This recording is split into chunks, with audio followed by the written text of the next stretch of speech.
Parents, what happened to your son or daughter as a child that you will never admit to or remind them? Story 1. Not really applicable anymore because he wasn't my son, but I was raising him at the time, and his mother and I have since broken up. Anyway, that morning we had been getting him ready for the day. Here comes the foreshadowing. My girlfriend casually mentions that since he was getting bigger, we should look at lowering the mattress in his crib. For non-parents, it seems that cribs have adjustable heights. Lower is safer, but harder to pick up the kid. I said I would see if I could get to it that day. Well, I didn't. Anyway, we are trying to get him to self-soothe. Overall, he was a good kiddo, but getting him to bed was often a nightmare, going in multiple times to calm his screaming.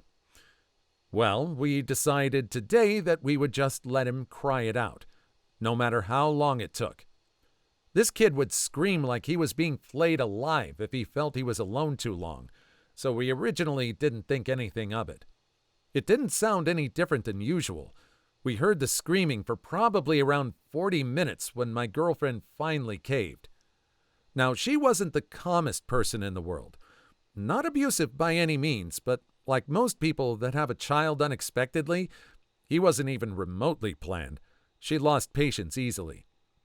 So she finally got off the couch and stormed over to his bedroom and threw the door open right into his face, slamming him into the wall. He had managed to fall out of his crib, crawl to the door, and was screaming at the door. Now again, his screaming of this volume wasn't anything out of the ordinary, so no, we didn't notice it sounded any different than when he was in the crib. So now she panics, crying and screaming herself, and off to the ER we go. Hours later, he's fine, save a couple minor bruises. It took a few more months to get him to calm himself to sleep after that one, though. Parents here. I'd let a fussy kid cry up to 20 minutes. Past that, they're probably not going to stop. I remember seeing one of those nanny shows on TV where they were getting the parents to just put the kid to bed and then just let them soothe themselves no matter what. I don't know if it's good to be 20 minutes or just wean them off of it just cold turkey like that. What do you think? Story 2. That I almost wasn't his mom. I was 17 when I got pregnant. The father skipped town after he found out. By the time my parents found out, they pushed adoption on me hard. I didn't want to give him up at all, but my parents were very dead set on it, and I was afraid I wouldn't get any of their support if I decided to keep him. We met with adoption attorneys, met families, even picked one. My heart still wasn't in it, but I was terrified. This was all happening by the time I was around 35, 36 weeks. Average pregnancy is 40, so a month or so went by, and I gave birth. As soon as I held him, I knew I couldn't live another second without him. It was an instant connection. He felt mine, but I was still getting pressure from my parents. Eventually, during my hospital stay, my mom started coming around. She fell madly in love with him. My dad, however, tends to be fairly robotic in his emotions and was looking out for my best interest and was concerned about my quality of life being a young mom.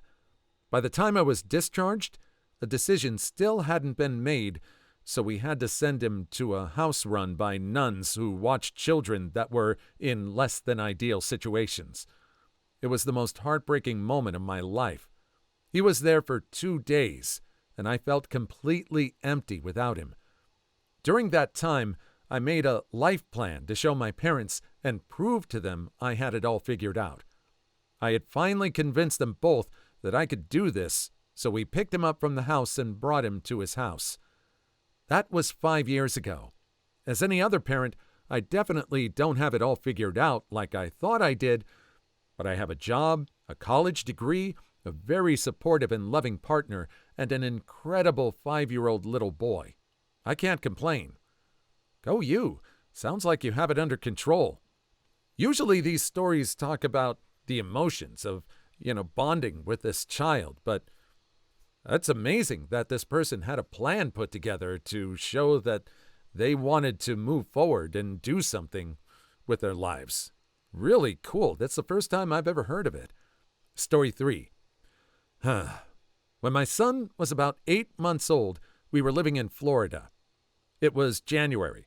Florida has huge palmetto bugs, giant flying frick-butt roaches that head indoors when the temperature drops. I should mention now that I have a pretty bad fear of them. We had been battling them for a couple weeks and had got them mostly under control by thoroughly checking the dogs when they came in from outside and putting out a couple motels around the house. It was about 11 o'clock at night, and my husband and I were watching the video baby monitor, commenting on how sweet our son was as he slept. Just having one of those special parenting moments. In a split second, there was a massive palmetto bug crawling all over his face. So my husband and I ran in the room, and I snatched the baby up so fast he woke up screaming as my husband straight up started closed fist punching this roach. It's funny as I type it, but I was holding my son and crying when this all was going down. Like the little sucker kept trying to get at my kid even once I picked him up. Also, a palmetto bug will chase whatever has a heat register when they're poisoned. During the same week, I was feeding my son, and one of these little pieces of junk came frantically rounding the corner of the other room into the living room, saw me and the kiddo, and took frickin' flight straight at us. So I grabbed my son and ran around the house as this thing chased us, screaming bloody unaliving while my baby ugly cried. Good times. So yeah, these are some things I won't be sharing with my son. Edit. Cockroaches, for Pete's sake. It's an American cockroach, not a palmetto bug. My bad. I guess that's what every Floridian I know calls them because it sounds less disgusting than dong roach. Now I know. When my 2-year-old son was 1, he grabbed a huge cockroach off the floor in our nasty first-floor New York City apartment and gently laid it on my sleeping head. I groggily thought he was giving me love pats, and until I felt it start throbbing in my curls, I screamed. He screamed. I picked legs and chunks of carapace out of my hair in the shower. I will never not tell him this story. I'm still stuck on the father just punching the cockroach like it's a cartoon. Like this cockroach just got up on his hind legs and put on a pair of boxing gloves and is doing like an old-timey boxing stance. Story 4. Should use a throwaway, but I think awareness is important, so here we are. I work with children as a professional. One day, I left my kid in the car. Accidentally. I was going through a bad divorce and we were low on food. Well, his daycare had called and I had to pick him up because he had a fever. It was a hot Texas summer, and I grabbed him and his brothers and went to the food bank. They got out of the car on their own, and I was thinking about finally being able to cook a meal and saw the boys I normally have and completely forgot about him. He was in the car about half an hour before I realized. My blood turned cold, and I thought he was gone. I rushed to the car and pulled him out. He was screaming, and you couldn't hear it outside the car. He was so warm, and I was so scared. I took him to the hospital, and he was fine, but I wasn't. I'm still not. I thought I unalived my kid, and everyone always said that kids unalive when the routine is broken and they're forgotten. It happened to me. When I share this story, I hear other parents who have done similar. The parents that do it aren't bad parents. It's usually stressed and forgetful parents. That's the day I decided that unless the kid was left on purpose, we shouldn't charge parents with a crime. The loss of your child and knowing it was your fault is punishment enough. Too long didn't read? I left my son in a hot car. He was okay, but I'll never forgive myself. I still cry over it. I'm crying while writing this post. You were on autopilot. We're all messed up. I mean, yours was a little more high risk, but we've all messed up like that. Story 5. My wife will never tell this story. I've told it at least 4 times, and will tell it in the future. My wife always locked the inside garage door, both deadbolt and normal lock. I complained mostly because it was a pain and the garage itself closed fine. We'd moved in just a couple months before. I'd left for work, and she ducked out to get the mail 20 minutes or so after that. She closed the door locked. She had nothing except for her clothes on her, no key, no cell phone. He was about 1 year old and completely alone inside. There was no imminent danger. The stairs were gated, nothing especially dangerous around.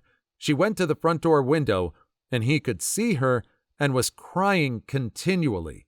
She went house to house trying to find a phone. I get a call from an unfamiliar number from my wife panicking to come home as soon as possible.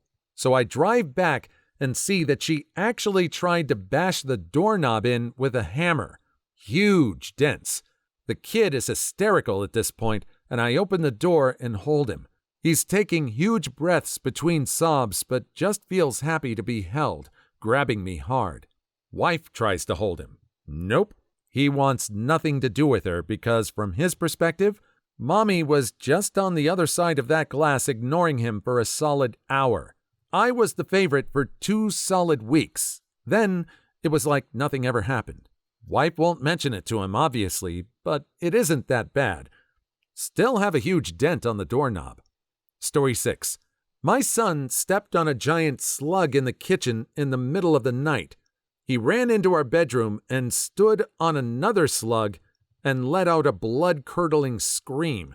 It woke me up and scared me so badly I couldn't sleep for a week. It wasn't a slug the second time. It was just a sock. I won't tell him because he felt bad enough about scaring me. He was 7. Bonus story about my stepson. This one I tell to anyone who'll listen. We would play a game where if someone said something negative, you just took the last word of their sentence and said, "You're a," e.g., "This is boring. You're boring." We're in McDonald's, and my 3-year-old stepson mutters something and starts laughing like a maniac, getting everyone's attention with this hysterical laughter, and I say, "Hey, what was the joke?" And he stands up, points his little finger right in my face and says, "You're a joke." I chuckle every time I think about it. Who wants to bet that this kid actually set that up? Maybe, maybe he was just quick on the uptake. But I'm willing to put down money almost that this kid knew what he was doing. What do you think? Story 7. Just happened 2 days ago. My son is almost 7, and he's going through a bit of an explorative, slightly rebellious phase. He's also pretty creative when it comes to playing, so he's often caught up in intricate fantasies. I entered the living room when he approached me with a downcast gaze. Before I can ask him what's up, he goes, "It's in my butt." I do a double take and ask him, what is in his butt? He replies, "A spring onion." I do another double take and ask him to explain to me what happened. Apparently, while eating some tiny spring onions out of a jar, what the hell to begin with, he suddenly had this urge to take one and shove it up his butthole. What I didn't tell him is that I did the exact same thing as a child, with a marble. I was younger then, but it required a doctor's visit. I just told him that it'd be all right and that it'd come out eventually when he took a dump. He couldn't at the time. Still, this isn't exactly a conversation I had vividly pictured myself having with my son at any time. Guess this'll stay in the family. Story 8. For most of my life until I was maybe 11, I thought that when I was a toddler, escaped the house, tried to follow my sisters to school, got scared of traffic, and went home. What actually happened was that a woman pulled over and grabbed me and put me in her car, and luckily for me, turned back down my street toward my house unknowingly. My mom had noticed I was gone and had gotten outside in just enough time to see the woman abduct me and head back toward her. My mom ran out into the street and blocked off the car, wouldn't let her move, called my entire extended family in the area and the police, who all showed up pretty quickly. Apparently, the woman refused to open the door and return me to my mother. My entire family was in the street screaming at the woman. She kept trying to feed me a bottle and apparently asking if I wanted to go home with her. Finally, the police forced her to open up the car and give me back to my mom. Not sure what happened to the woman after that. Man, that's scary. Story 9. I was feeding our oldest son. He was 5 or 6 months old at the time. I sat the portable high chair in the middle of our large dining room table and locked him in it. I literally turned for 2 seconds to toss the baby food containers in the trash before unlocking him when I heard a horrifying crash and him screaming. He was laying on the floor in a position where I was sure his hip or something was broken. I pick him up and he immediately stopped crying and was back to his normal self. He had a knot on his head, and since it was a pretty high fall and he was so young, I called the nurse's line to ask what to look for as far as concussions or if I should bring him in. Their response was to take him to the ER immediately because he could have fractured his skull. He was fine, no concussion or anything. I was mortified to have to tell the ER he fell off a table and was fully expecting DHR to come rolling in. I still don't understand how he managed to flip the seat off of the table. Lesson learned for sure, a scary one. First thing I tell new parents is don't ever say the words, "There's no way he or she could," because they can. Rule 1, they're faster than you think. Rule 2, yes they can. It always seemed like a trope to me when kids in cartoons would just disappear the second a parent or someone in charge of them turns around. It's like Who Framed Roger Rabbit, that one classic cartoon. Right there, just getting into so much trouble. Thankfully, no one gets as injured as Roger Rabbit does. Story 10. Late, but my mom actually did this to her father. My grandfather had heart issues and I believe recently suffered from a heart attack. At the doctor's office, they pull my mom aside to tell her that he only has 1 month to live. After some thought, she decided not to say anything. His wife was gone for many years, and without her, he basically didn't function well. He did, but in a way that was in a strict routine. He'd have my mom buy only bread, ham, or bologna, can't remember, and hot dogs. My mom drove him to the bar all of the veterans drank at daily. That was his life, and he was happy as he could be, so why make it worse? Why petrify him and make his time depressing? Doctor told him to go home, relax, and drink some beer. During this month, my mom helped him with the will and saw where everything she'd need for when he passed, which didn't strike my grandfather as weird since he almost perished a few days before that. She told her siblings, though, so they could get their goodbyes in. She just never told him. He passed away exactly 1 month later. Story 11. When my daughter was 2, I fell down the stairs while carrying her on my hip. She didn't make a peep, so I thought she was fine, until I laid her down to change her diaper, took off her sleeper, and saw that halfway down her shin, her leg was bent at a 45-degree angle. Rushed her to the emergency, and they had to give her surgery to straighten and set her leg. Worst day of my life. I have never felt so low. She knows about it, but I sure don't bring it up. Too long didn't read? I broke my daughter's leg when she was 2. Kind of reminds me of when I accidentally broke my kitten's leg as a kid. She enjoyed rough playing and being rolled around as far as I could tell. Well, I accidentally rolled her off the bed and she snapped her front left. I felt really awful. Accidentally harming something so tiny, frail, and delicate you're supposed to look after definitely makes you feel like dirt. Story 12. My son accidentally unalived his beloved hamster, Pongo, when he was 3. I woke up one morning and he was sitting on the couch really sad and quiet. I asked him what was wrong, and he said that Pongo was sick. I looked in the cage, and the thing looked totally wet and gross. It was clearly gone, and I thought it had a disease or something, so I wrapped it in a tea towel and put it in a cell phone box before I chucked it into the dumpster behind our apartment. He was old, so I didn't think anything of it really. It wasn't until bedtime that night that my son confessed to me that since Pongo looked sick, he decided to bathe him to make him feel better. He's 17 now and not a serial unaliver or anything, and loves his pets more than people, so I will take poor Pongo's demise to my grave. My son bathed a small chicken to fatality once. If I were a father, I'd just have no idea how to talk about that subject. I mean, just any way to broach this kind of subject, even without this kind of thing happening to a pet, is just awful to try and bring up and try and broach. Have you ever had to discuss this with your kids? What happened? Story 13. When we brought our first child home from the hospital, my bowels sprung a surprise attack on me, and I pooped my pants running into the house. I was supposed to grab the video camera and film my wife bringing our new baby into the house for the first time, but that was delayed because I had some quick cleaning to do. By the time I changed and grabbed the camera, the footage I captured was my annoyed wife carrying in a screaming newborn, asking why I took so long, then noticing the deity-awful smell stubbornly lingering in the kitchen. "There was an accident," I said. "I will not let my kids view that video." But my wife told them what happened, and I still refuse to admit that I literally pooped myself in what should have been one of the most memorable moments in a man's life. Please like and subscribe if you've made it this far. I hope you'll enjoy the rest of the video and have a wonderful day. Story 14. Child rather than parent. My parents divorced when I was 3. I knew as I got older that my father was non-med compliant for his bipolar and had gotten abusive. I also knew that he had several self-unaliving attempts and cheated on my mom.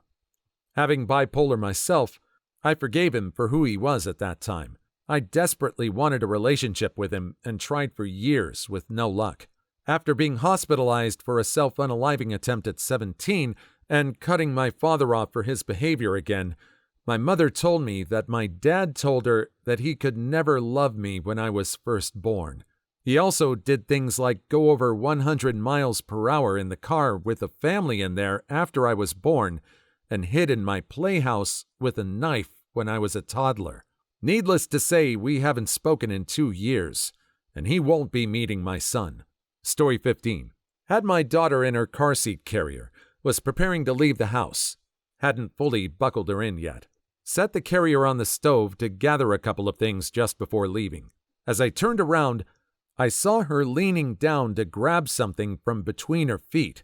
The carrier had a curved backside, and as she leaned forward, it rocked and pitched her from the top of the stove to the floor, face first, with the carrier following and clomping on top of her. To this day, I am absolutely horrified thinking about it, and I will hold that against OP for probably 2 or 3 weeks. I totally thought that the baby was going to end up on fire. Story 16. In the online tradition of never quite fitting the question right, my uncle told me the story of my first word. My parents were tossing me back and forth to each other, having fun. Mom missed. On the way down, I screamed, "No!" Not like a panic, "no" type thing. It was a very matter-of-fact, stern, "No." Like, "Curse you, Mom, get me now." Turns out I had pooped myself, being that babies can do that from time to time. Hit the ground on my rump, and the cloth diaper exploded. Poop everywhere. That sounds hilarious, if not for the potential baby unaliving. No, poop goes everywhere. Story 17. My mom was pretty young when she had me, and my grandparents disowned her for that, but they made up anyway. After a year, she got pregnant again and decided that 2 kids are too much for her, so she drank an herbal liquid that was supposed to make the fetus lose its hold. Nevertheless, it failed. My brother was thankfully born without any physical abnormalities, but we did notice that he was a bit slow mentally, and my mother would wonder if it was due to the herbal liquid. My mom feels guilty about it, so she's softer to my brother than me. Also, apart from him being slow, we don't think it has any other effects on him. Too long didn't read? Mother drank herbal medicine to get rid of her son, but failed. Story 18. I only recently found out at the age of 35 that as a child I suffered a lot of medical problems that my parents still won't go into detail about. The most they've told me is I had a funny-shaped head for a long time, which is expected in babies anyway. Not sure what was wrong or why they won't tell me. I'm apparently a healthy adult now, according to my last medical. Weird. Maybe they left you laying too much and you got a flat head. Probably too embarrassed to tell you because it's sort of neglectful. Not saying they neglected you, but it takes a while for it to happen. Story 19. I probably won't tell her about the many times she tried to get us to touch tongues when she was a toddler. It was entirely innocent, but I can't imagine she'd love to hear about how she would repeatedly try to French kiss her mother. I did this to my dad once, but I was 5. I saw 2 grown-ups Frenching on TV and decided that the next time my dad kissed me goodbye, I'd try it. As a 5-year-old, I was not a good kisser. I basically just wrapped my lips over his and licked his face. His surprised yell let me know that that was not an okay thing to do. Story 20. I was at the beach with my kids. They were throwing stones in the sea. I threw a pebble, but somehow managed to throw it kinda sideways. It hit my youngest on the head. It was a small pebble. It didn't really hurt him. He screamed, "Mummy, you hit me on the head with a rock. How could you?" I swore to him that a seagull dropped it on him. Every so often he'll bring it up. I will never admit it was me. You should bring this up when you're on your final bed, but expire before you actually tell him it was you. Story 21. Well, my daughter is still young, but here's one I'll never tell her. Her first Christmas, we took her to the mall to take pics with Santa. She wasn't scared or fussy, but she had this look on her face that said something wasn't right. She pooped while in his lap, and it spilled out of her diaper, out of her dress, and right on Santa's lap. We don't know how bad it was because we basically grabbed her, yelled sorry, and took off. I imagine he had to close shop for the rest of the day. Story 22. That her father told me he didn't want to help me with her 2 weeks before she was born. Abused me in front of her and emotionally abandoned us after she was born.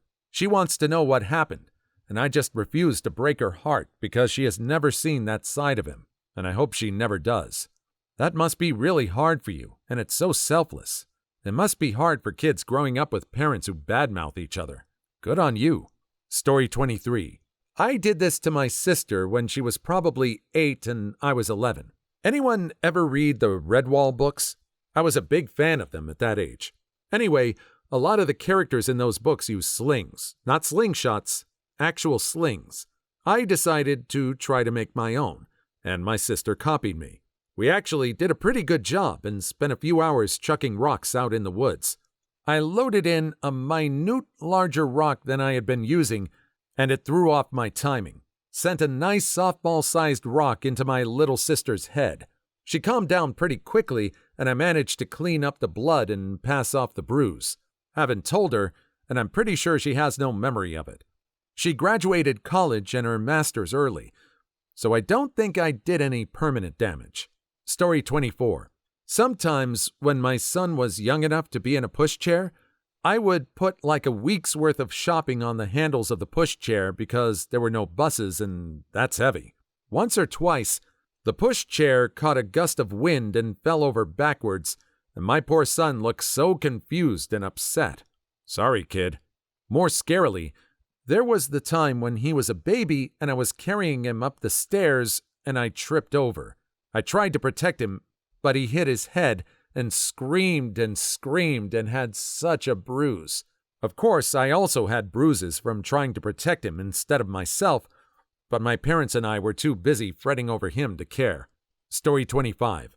Was trimming her fingernails when she was like 2. Misjudged it, got the tip of her finger with the nail clippers.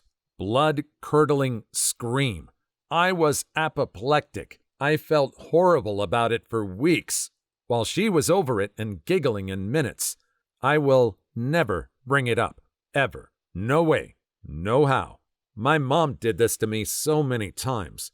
Still hate having my toes touched to this day. Pedicures are like paying to be tortured. Story 26. My sister drowned our brand new 12 chicks because she wanted to give them a bath. This meant that she would submerge them for 5 seconds into the water and take them out for a second and repeat the cycle like 10 times.